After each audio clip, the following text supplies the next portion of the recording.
Hey, welcome to Cabin Fever. I'm Jake Berry, and today from PSJA Memorial, we have David Brown II. Coach, welcome to the show. Hey, thanks for having me. Proud to be on. I was looking at your bio, and you have an incredible bio. You're not originally from California, you're originally from Texas, just like me. I'm from North Carolina, but you're from California. You know, you don't find that very often, and it's happened lately that we've gotten coaches from Oregon and different places. How did you get here? Man, that could be a long story, but I'll try to make it short. Born and raised in Los Angeles. My entire family's still in Los Angeles. My wife's from California. Went to school at Cal Poly. Actually, that's where I ended up meeting my wife, but we're California natives. But I had been a college coach, so I was on that journey for a pretty long time. Ended up getting to the point where I got tired of moving around. We have three boys, 12, 10, and 8. And the two oldest have lived in 5 different states. So throughout that coaching journey, we ended up in Kingsville, and things it eventually went south there, just like it does in college ball. So I recruited Houston. That was my recruiting area, and you're going by different schools, and you're sitting talking to coaches. Throughout my career, just sitting there talking to coaches, and you realize this Texas high school football, that's actually a pretty good job. I guess one good thing is they'll pay you like college, but they'll fire you like college too, right? So getting to Kingsville, being able to recruit in the state of Texas and realizing how quality the situations are job-wise, start thinking about that. I'd already gotten my teaching certification coming out of college. So it was one of those things where I knew I wanted to be a college coach. Eventually, I would move around too much and it'll be time to settle down. So that ended up happening. And the way that Texas high school football is, it's hard to get in from the outside. You're not going to get in off the bench. So being in the region already in South Texas, it made it a lot easier to come down to the Rio Grande Valley to get a job as opposed to trying to get something in San Antonio, Dallas, Houston. It just wasn't going to happen. So out of Kingsville, ended up at Raymondville as a defense coordinator. So that got me into the high school coaching ranks. We had a good season there, went to the second round, some really good players, great coaches, great history. Just being able to learn that part of it. And then already being in the Valley, kind of technically, when this job opened up, it gave me a chance to get in on it. I'm looking at your resume, Fresno State, Wyoming. You had been to some bigger program. I mean, Fresno State. They had David Carr at one point. What was it like being in a Division I program, then the D2 program, and now high school? What's the difference? Well, one thing you figure out, football is football. Just a long time ago, just getting into it. A friend of mine, he still coaches at Venice High School in LA, Angelo Gasca, just a legendary coach out there. He had JP Losman, so he had a big-time quarterback. He's always actually had big-time quarterbacks, but schools always come through, and they'll tease him with job opportunities. So he ended up getting an interview at Washington State. And we're talking. He's like, man, they're not going to give me a chance. I'm a high school guy. And I just remember telling him, and it actually stuck to me. I gave him advice, but it stuck to me. It's like, man, you're not a high school coach. You're a football coach. You can coach ball. Go do it. So he ended up doing a great job on the interview. Didn't eventually get the job, but just that mindset of, you coach football without a label, whether it's youth football, high school football, Division III, Division I. You're a football coach. That's what you love doing. You're going to learn and get better at it and keep progressing that way. But I've been around some quality programs, some really good football coaches, some big-time players. So at Fresno, that was actually Derek Carr, Devontae Adams, with a host of other guys. Actually, Ohio University, Jimmy Burrell was a defensive coordinator. He was coaching the safeties. I was coaching the corners. And then obviously his son, Joe Burrell, was around growing up. So we have pictures around the house with my boys around him at a young age. So we've been around some quality people. At Wyoming, I was only there a year, but recruited Josh Allen. So he's gone on some good things in life. When I was head coach at Missouri S&T, we actually offered Blake Jerwin. He's a tight end for the Cowboys. Offered him a scholarship. He actually ended up deciding to walk on at Oklahoma State. Ended up earning a scholarship there. So we've been around some quality athletes. And I'm from. I went to school in the Midwest. Frank Stolich from formerly of Nebraska. You got to coach with him at Ohio. Definitely, I was with Frank for 4 years. Learned a ton as far as program development. just details, being organized, and the fact that you can actually teach toughness as far as training it and demanding it. So it's just learned a ton from a lot of people that I've been around. And he's one of the guys that I've definitely learned a lot from. Oh, that's awesome. You've traveled. You got to meet some people. Now you're at PSJA Memorial, and I have to imagine when you went through that process, because it's the Valley, and the Valley doesn't always, hire outside the Valley. I mean, I know you were at Raymondville, but they like their Valley guys. What was it like when you got that call? I was actually really surprised. Had the interview right before Christmas break. My wife was turning 40. Their birthday's on the 21st of December. So we headed out to California, had a surprise birthday party for her. Ended up getting a call while we were out there. So I guess they had the board meeting. I ended up getting probably a message past midnight. I was already asleep. And I woke up in the morning with all these text messages, congratulations, because it was already on the deal. But I actually hadn't even talked to anybody with the PSJA yet. So it was already over the internet, and I hadn't had that conversation since I actually had the job. So it was pretty unique as far as getting the information that way. But just the process overall, I appreciated it because I took some swings at some other jobs and couldn't get in just because I wasn't a Texas high school guy. So I had the college experience, but it didn't really resonate. And then luckily with Dr. Vela, Coach Garcia, just meeting the people that were part of the job search, what I had to offer resonated with them, and I'm lucky to have the position that I have. And how's it been since you come in? Because PSJA Memorial, it's been a few years since they had a strong program, and they've always had to rebuild. What's it been like coming in, having to put in your program, your program? Well, actually, in some ways, coming in from the outside probably makes it a little bit easier, a little better, because you're kind of naive of some of the things that happened in the past. So you're really starting off fresh. It's really unique, the fact that we went 0-10. We didn't win any football games, but just like the culture of the guys, it was never guys feeling sorry for themselves, feeling like losers. Because I guarantee you it's hard to say, because people look at the record and it's like, you guys are 0-10, what are you talking about? But week in, week out, guys are definitely fighting to get a W. Even in our off season, our numbers are high.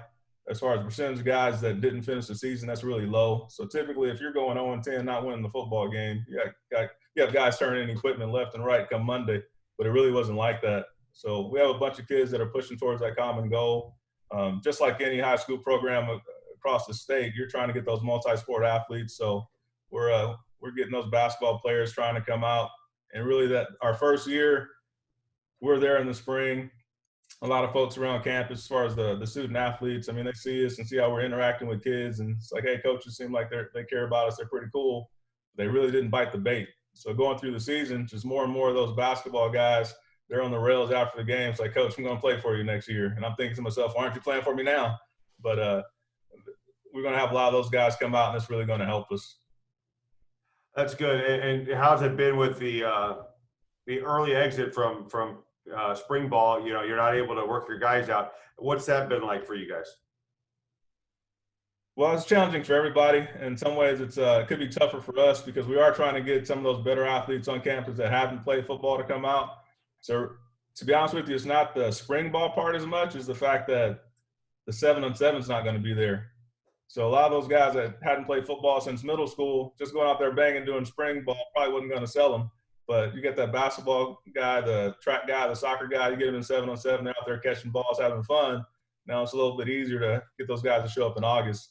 So not having them go through that, I think that's going to be a negative for us, but we're just hoping and praying that come July, they'll let us out there and be able to run around and bond with each other. Well, I had Matt Stepp on the other day, and we were talking about, the possibility of a delay. What's your take on it? Do you think that there will be a delay, or do you think we'll start on time? I mean, you hear all these optimistic views, and then you'll hear some of the doomsday folks, but I'm really optimistic that we'll start on time. I guess you have to have faith in science that some type of cure may not be a vaccine, but if folks get sick, they can get well real soon. We're hoping and praying that we'll be ready to go in August. I just don't think we're going to do anything in May and June for sure, but hopefully at some point early July, we're able to come back and work out together, even if it's in small groups, and then come August, we're able to have a regular football start. There's kind of an off-the-wall question I kind of want to ask you. you've got probably one of the most popular assistant coaches in probably maybe the entire state, if not the country right now, and that's Marco Regalado. He's doing these videos. Yep. He's on your staff. What's that been like for you? Did he talk to you about any of the stuff that he was going to do? Yeah, it's actually pretty funny because I have been around. There is some quality control I can give him as far as I've been in different meeting rooms. So there are some advice I can give him, some coaching points and stuff like that. So he's actually, for me, it's kind of cool when I'm watching his video. It's like, yeah, I gave him that. So that's actually pretty cool. I met Coach Regalado when I was at Texas A&M Kingsville. He was there going through grad school, and we actually had him come out and help us with spring ball one of the years because we were short a coach. But then he was also teaching with my wife over at Academy, and he was a high school coach, but he also taught elementary PE. So my three boys were there. So when I got the job, actually going through the process of the job, like I already knew him. Obviously, going to check references, but I actually asked my boys, like, who was your favorite PE teacher? Coach Reggie. Why? Because he always had us doing something. So it's so I got to know him on different levels. He got the stamp of approval at home. So I'm just fortunate to have him here. But going on with the internet sensation, it's more of, we had to talk early on, and I'll just let them know that a lot of people assume that you're just like a Kevin Hart jokester, and he's not even like that. He has a great personality, and he's really funny. But it's not like he's just that crack up in the meeting room. He's real professional when it's time to coach ball and go through things like that. But obviously, he can have fun. So and he's really talented musically. So it's just a well-versed all-around good coach, good person, and it's really good to have him on staff. And hopefully, have when we walk around campus, people see that with our staff is we're not the guy that's going to walk around. It's like, you can't talk to me because I'm the football coach, and we have that bravado about us. We're just regular people that love coaching ball, love kids, and hopefully they see us like that, and the world can see us through Coach Regalado that way, where he's really a reflection of our staff. You guys were, you had to recruit in college. Do you find yourself having to do that here? Not illegally, of course, but I'm saying, go out, because at PSJA, I was friends with coaches that were there before, and they all told me, yeah, you have to go out there and pitch. Are you guys finding that you have to go out there and try to, like, I know you talked about the basketball kids, but do you find yourself going out there in the community and doing that? Actually, big time on campus, because all the coaches have lunch duty. So it's and you'd be amazed at some of the guys that we eventually got to come out to play football for us, where it's, if you had any type of size, one of the coaches there, they were talking to you. You might say no that first week, but eventually we're going to try to find a way to win you over. The PE classes, you're sitting in the PE class and you're doing different drills, and this kid's really athletic. Why aren't you playing football? But I'm sure coaches go through it across the state, but it was amazing to where you'll see a kid has athleticism, has size, and you're talking to him. It's like, why aren't you playing football? It's like, I don't know. Actually, the usual answer is my mom won't let me. And it's, did you play in middle school? It's like, yeah, I played. Did you like it? Yeah. So why aren't you playing? My mom won't let me. So it's one of those things that we battle, but at the same time, recruiting around campus, getting kids out, talking to the other coaches, working with the other coaches as far as sharing athletes. That's something that we preach at Memorial that we're getting a lot better at across the board. Getting our guys to go run track. Because in the past, we've had a really successful track program here, but it's been all distance. So that's great when it comes to competing, but not for football. So getting our football guys to go out there to run track obviously is something huge. And a lot of the guys, just like myself, we learned from Pioneer, because you go out there and to a track meet and their basketball, football team, everybody's out there. So that's something that we put into place here. So getting our numbers up and just helping all around. But with the middle school program, we spent a lot of time there. Once again, I have a sixth grader, so it's almost like cheat code. But obviously, because of my job, I'm going to make sure we do well at the middle school. But because I'm a dad and my kid's there, we're really going to do well at the middle school. So we have our presence there, making sure that we don't lose anyone on the way up. Because you're not supposed to recruit, but some of our kids do get the calls from the other schools at the middle school. So we're going to make sure that the guys that are supposed to come to Memorial come to Memorial. Oh, that's awesome. And I've got two questions for you. They're Cali-based, and the reason I want to ask this is, what's the difference been like? A lot of the people I interview, the high schoolers, or I interviewed Campbell Spates and Trevor Spates from McCallum Memorial, or formerly McCallum Memorial, last night. I was asking them if they watched the show All American. It's a show based in California. Football, how does it differ between here and California? Because California, you've got some great athletes, but how does it compare to Texas football? That's a really good question. I think it's more of the culture of Texas football that's really different. Because coming from the other side, as far as the college ranks, like the Texas player typically is going to be more polished. He's been running a system since the 7th grade. They're going to get into the weight room a lot earlier. But at times you'll find a lot of the Texas guys might hit their peak before they graduate. Or if a guy's weighing 205, he's a linebacker, that might be where he maxes out at. There are a lot of guys in California, they don't have the spring ball as far as tackle football in the spring. You're probably going to have a few more multi-sport athletes. A lot of the guys, depending on their program, they're not touching the weight room early. One thing's about the state of Texas, the coaching part of it is everybody has to be a full-time coach on campus. In California, your DB coach might be at FedEx, and then he's coming out coaching ball.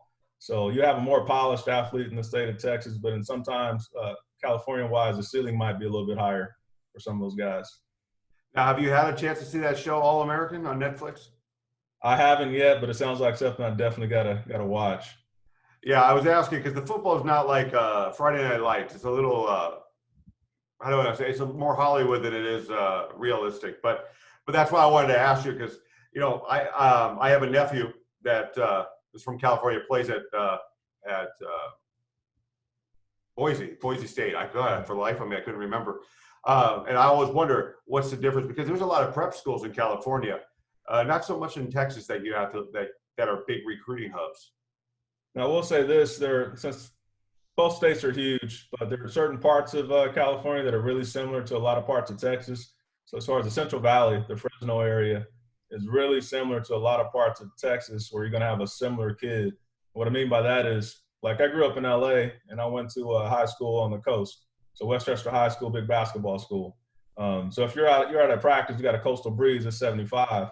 So you could actually not want to be there and still be there and be fine. But for the most part in Texas, especially down here in the valley, I mean, it's 105 and humid.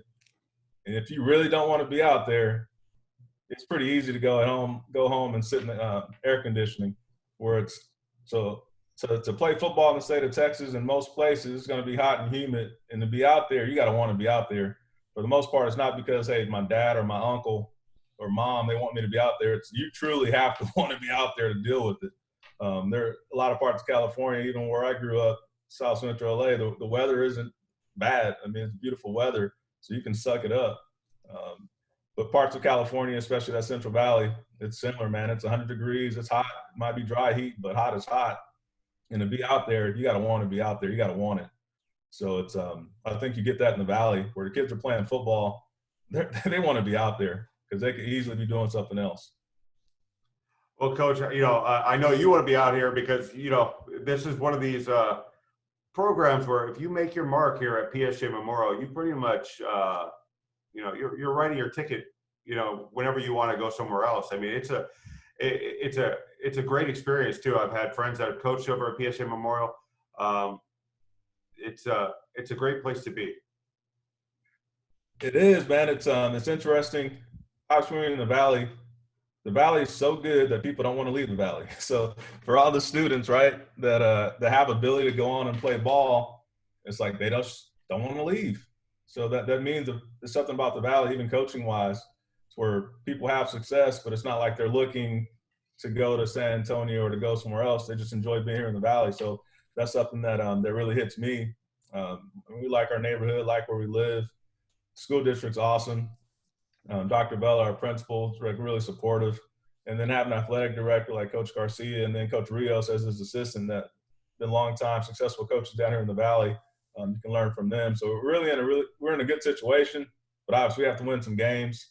But for us, really the most important part is being able to compete, have our guys just really feel comfortable that, hey, football is important to me. And all the different lessons that you can learn through the game is going to help me in life. Just real quick, Alexis Cortez, he's a kid that was a senior for me this past year. it was probably my third week on the job. I kicked that dude out of athletic period. He was just one of those insubordinate type guys. Because when you get a job, you hear about kids, and you try not to, but it's there.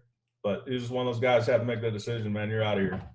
The next thing you know, he works his way back, ends up being a team captain, and I just saw yesterday he signed up for the Marines. He was actually one of the smartest football players I've ever coached. I coached at Cal Poly. I coached at Missouri S&T, so I coached some 30 ACT guys. But as far as conceptually, just being able to pick up the game and understand spatial awareness, all those type of things, like he was that guy that could break it down to the other players. So regardless of what he did academically, which he just didn't realize his potential on the academic side. So going to the Marines, I know he's just going to be a quality leader, and his future is going to be awesome. So I swear, those guys we kicked out of athletic period, end up being a team captain. Now he's going to come serve our country, which is awesome. Oh, that's awesome.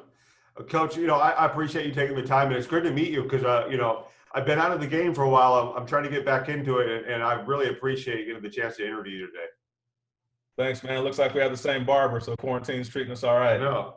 It's a lot easier, too. All these other guys have to worry about their hair. Just shave it every morning or every other morning. Yeah, keep it clean.